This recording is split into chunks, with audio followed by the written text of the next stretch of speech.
আসসালামু আলাইকুম রহমতুল্লাহ। খুব ভালো লাগে এই জায়গাটায়। অনেক বিশাল খোলামেলা জায়গা।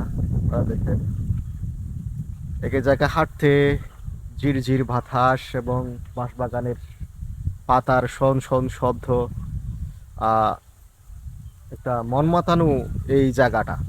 আপনারা যে কেউ আসলে এই জায়গার মধ্যে আপনারা এই মন জুড়িয়ে যাবে। দেখেন পাশে গরুগুলো চড়তেছে। এরপরে এই যে একটা ছড়া মনে করেন এই জায়গা এর পাশ দিয়ে চলে গেছে, কত সুন্দর দেখেন।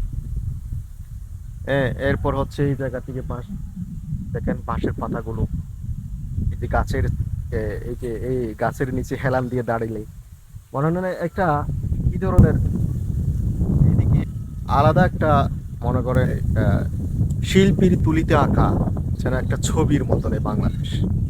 মহান আল্লাহ তাআলার এই অপূর্ব এই সৌন্দর্যময় বাংলাদেশটাকে একজন সুযোগ্য, ন্যায় এবং ন্যায়পরায়ণ এবং কল্যাণকামী একজন মানুষের হাতে যাতে আল্লাহ তাআলা তুলে দেয়।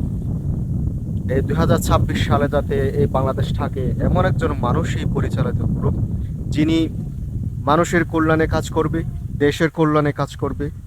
এ ধরনের সৌন্দর্যমণ্ডিত এই দেশটাকে সুন্দরভাবে পরিচালিত করে মানুষদেরকে এই শান্তি দেবে, সুখ দেবে। আহ, আমরা এই আশা ব্যক্ত করব। আশা করি আপনারা সবাই আহ, এই আশা ব্যক্ত করবেন এবং এমন একজন মানুষকে আপনারা সিলেক্ট করবেন, নির্বাচিত করবেন, যিনি বাংলাদেশটাকে সুন্দর একটা রাষ্ট্র হিসেবে আমাদের মাঝে উপহার দেবেন।